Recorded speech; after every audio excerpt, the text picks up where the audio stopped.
2 दिन के अंदर जब 24 साल के लड़के का इतना बड़ा कैपिटल वाइप आउट हो जाता है, वो उसके दिमाग में क्या आएगा कि जल्दी से जल्दी वापस बाउंस बैक करते हैं। मैं अब तुम्हारा अकाउंट हैंडल करता हूं बिकॉज ऑफ आवर फ्रेंडशिप। तो मैं बोलता हूं एक काम कर भाई, मेरा अकाउंट संभाल, ये 55 लाख का जो मेरा कैपिटल है, इस 55-60 लाख के कैपिटल को बस बचा के रखो 1-2 महीने, जब तक मैं स्टैंड ना हो जाऊं, जब तक मैं अपने पैरों पे ना खड़ा हो जाऊं। या किसी भी व्यक्ति को आप अपना अगर अकाउंट हैंडल करने के लिए दे रहे हैं, खासकर पहली बात तो अकाउंट हैंडल करने के लिए दीजिए मत, और अगर अकाउंट हैंडल करने के लिए दे रहे हैं इस तरीके से दीजिए कि वो आपको हीरो होने की, जिस दिन हीरो होता था वो होल्ड करके बैठ जाते थे और वो भगवान से प्रे करते थे कि भगवान इसको जीरो करा दो, भगवान इसको जीरो करा दो। जबकि इसको बोलते हैं अपने ट्रेडिंग लाइफ में होप ट्रेडिंग।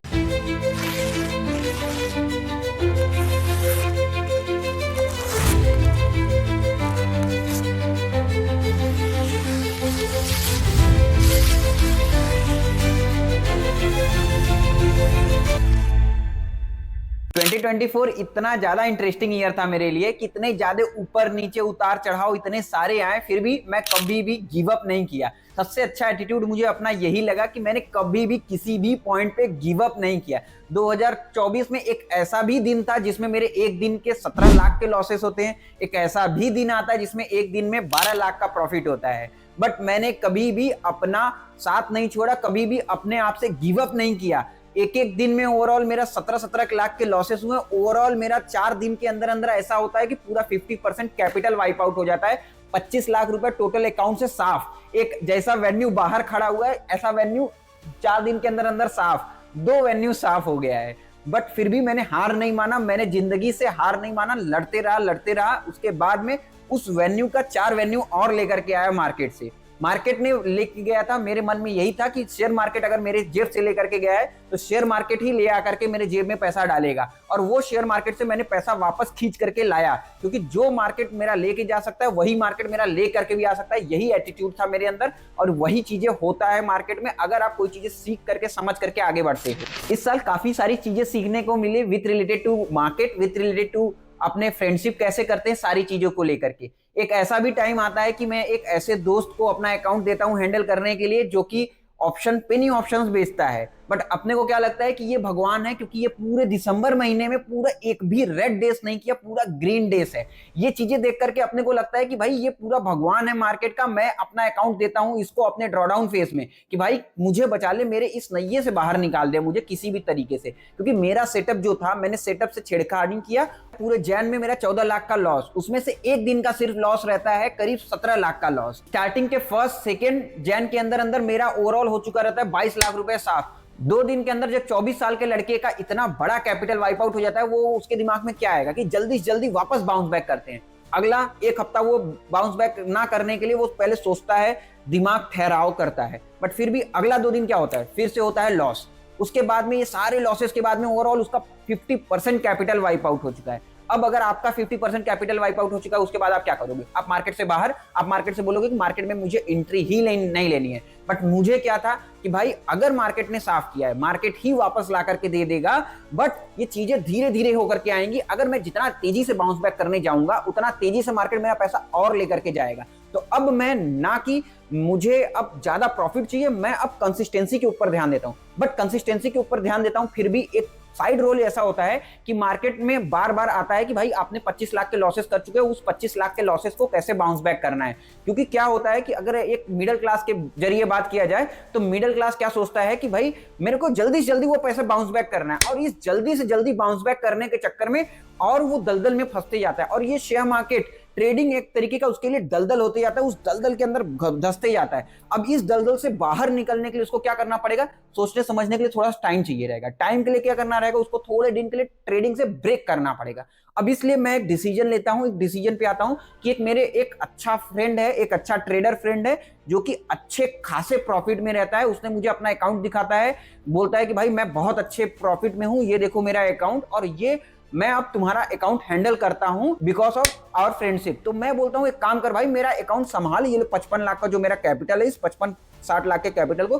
बस बचा के रखो 1-2 महीने, जब तक मैं स्टैंड ना हो जाऊं, जब तक मैं अपने पैरों पे ना खड़ा हो जाऊं, तब तक इस अकाउंट को सिर्फ बचा के रखो। उसके बाद क्या होता है, वो फ्रेंड मेरा उसकी ट्रेडिंग स्ट्रेटजी मुझे मालूम बिल्कुल भी नहीं थी। इसीलिए मैं बार बार बोलता हूँ, किसी भी ट्रेडर फ्रेंड को या किसी भी व्यक्ति को आप अपना अगर अकाउंट हैंडल करने के लिए दे रहे हैं, खासकर पहली बात तो अकाउंट हैंडल करने के लिए दीजिए मत, और अगर अकाउंट हैंडल करने के लिए दे रहे हैं तो इस तरीके से दीजिए कि वो आपको उसका पूरी स्ट्रेटजी आपको मालूम होना चाहिए। जैसे कि मैंने अपने फ्रेंड को दिया, मुझे लगा कि वो बहुत अच्छा ट्रेडर है, उसने दिसंबर में, ओवरऑल दिसंबर में एक भी रेड डेस नहीं रहता है, तो मुझे क्या लगता है कि यार वो बहुत बेहतरीन ट्रेडर है, बहुत बेहतरीन ट्रेडिंग स्टाइल है उसका। क्योंकि किसी और दूर दूर के लोगों ने मुझे बताया कि भाई ये क्या करता है ना, एक ऑप्शन चेन वगैरह देख करके, इंडिकेटर देख करके, काफी सारे इंडिकेटर्स लगा करके ये अच्छे ट्रेड्स मारता है और इसका कभी लॉस आज तक होता ही नहीं है। जबकि मुझे भी मालूम है, आपको भी मालूम है कि मार्केट में ऐसा कुछ भी नहीं हो सकता है कि 100% प्रोबेबिलिटी वाली चीजें, कभी ना कभी लॉसेस होंगे। बट उसका ट्रेडिंग स्टाइल मुझे नहीं मालूम होता है किस तरीके से वो ट्रेड करता है।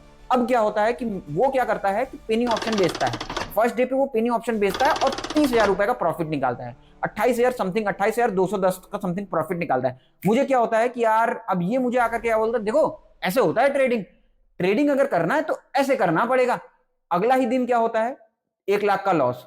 मैंने बोला भाई आपने तो 15,000 का क्रेडिट लिया था, 15,000 के प्रॉफिट के लिए आप 1,07,000 रुपए कैसे लॉस कर सकते हो। उन्होंने बोलता है कि मेरे कुछ ट्रेडिंग स्टाइल है, तुम इस चीजों मत पढ़ो, मैं तुमको भर के दूंगा, जब भी कुछ भी लॉसेस होगा मैं तुमको भर के दूंगा। अगला ट्रेड मारते हैं, फिर अगला ट्रेड में क्या होता है कि वो भाई ने कर दिया है 2 लाख का और नुकसान। ओवरऑल मेरे अकाउंट से 10% और गायब कर चुका है। ओवरऑल मेरा 50% तो अभी तक गायब हो ही चुका है, ओवरऑल अब 10% और गायब कर चुके हैं। अब मेरा 60% गायब हो चुका है, बचा है 40% कैपिटल, यानी कि 1 लाख में से अब मेरे पास जेब में बचे हैं सिर्फ और सिर्फ 40,000 बाउंस बैक करने के लिए। मैं बोलता हूं एक काम करो भाई, यहां तक आपने जहां तक लेकर के आए, बहुत अच्छा ट्रेडिंग स्टाइल है आपका। क्योंकि उनका ट्रेडिंग स्टाइल क्या था, अगर मैं पूरी अच्छे डिस्क्रिप्शन में बताऊं तो वो क्या करते थे, एकदम पेनी दूर का ओटीएम जाकर के बेच के आते थे। और दूर का ओटीएम क्या, आप में से भी सबको मालूम है कि 99% प्रोबेबिलिटी है जीरो होने की, 1% प्रोबेबिलिटी है कि उसको हीरो होने की। जिस दिन हीरो होता था वो होल्ड करके बैठ जाते थे और वो भगवान से प्रे करते थे कि भगवान इसको जीरो करा दो, भगवान इसको जीरो करा दो। जबकि इसको बोलते हैं अपने ट्रेडिंग लाइफ में होप ट्रेडिंग।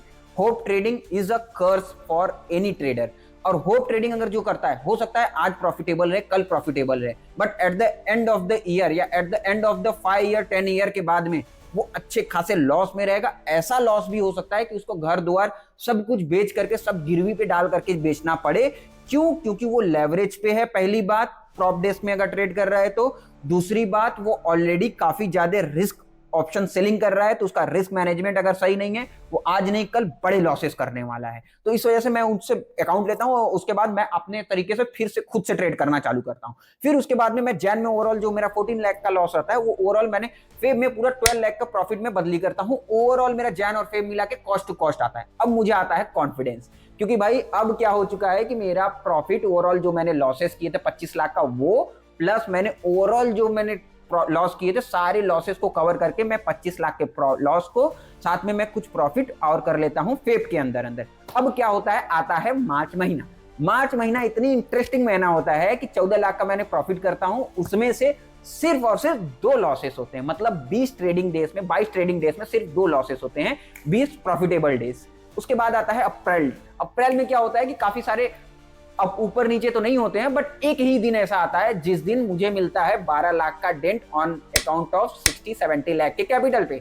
अब मेरा सीधा 12 लाख का लॉस होता है एक ही दिनों पे। उस दिन अगर देखोगे तो आप उस दिन 18 अप्रैल के दिन 12 लाख का मुझे हो जाता है लॉसेस। प्रॉब्लम ये नहीं था कि मुझे हो जाता है 12 लाख का लॉस, प्रॉब्लम ये था कि मेरा रिस्क एपेटाइट 12 लाख का था ही नहीं, मेरा रिस्क एपेटाइट था 5 लाख का। बट ओवरऑल मैं अच्छे खासे अप्रैल तक में प्रॉफिट में था, तो इसलिए मुझे ऐसा होता है कि कोई बात नहीं, अगर मेरा 12 लाख का एक दिन में लॉस भी हो गया, मैं अगला 4 से 5 दिन में, 10 दिन में मैं कवर बैक कर जाऊंगा। और वही होता भी है कि मैं अगला 5 दिन में कवर बैक कर जाता हूं। बट ये 12 लाख का लॉस होता क्यों है, ये सीखना इंपॉर्टेंट था, क्योंकि मुझे हर पड़ाव पे एक्सप्लोर करना और मार्केट से सीखते रहना और सीख के आगे बढ़ना बहुत पसंद है। क्योंकि इसीलिए मैं सक्सेसफुल हो पाया हूं मार्केट में, क्योंकि मैं मार्केट से सीखते रहता हूं। मार्केट जब भी मुझे एक भी पंच देती है, तो उस पंच से मार्केट के मैं समझता हूं, सीखता हूं और आगे बढ़ता हूं।